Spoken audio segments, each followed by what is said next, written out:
on a tenu à commencer par les quartiers les plus sensibles. Et donc ce matin, on est à Fayard et puis on passera en revue tous ces quartiers qui ont été pointés avec un taux d'incidence important.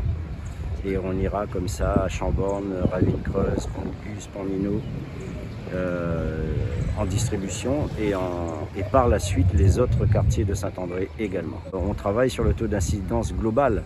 Il était de 183 et c'est à ce moment-là qu'on était menacé de couvre-feu et du coup il est passé à 142 et voilà, on a été épargné de ce couvre-feu, mais malgré tout on se doit quand même là aujourd'hui de mettre des actions en place pour accompagner, protéger la population et notamment sur le port du masque. Mais on insiste beaucoup sur le port du masque.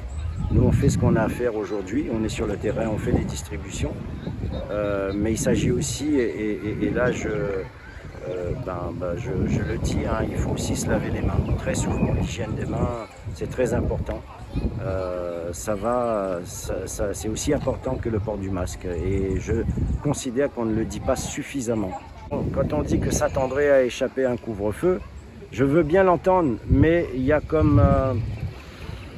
moi je vous dis, hein, je ne prétends pas, je ne veux pas que ni les Saint-Andréens, ni moi-même deviennent le bouc émissaire de cette affaire. Le couvre-feu, moi je veux bien, mais en même temps il y a des quartiers, si vous allez examiner finement, il y a des quartiers qui sont quasiment dans la même situation que Saint-André. Mais maintenant, si c'est nous qui devons porter le fardeau, ça peut amuser pendant quelques heures, mais après il faut qu'on passe à autre chose.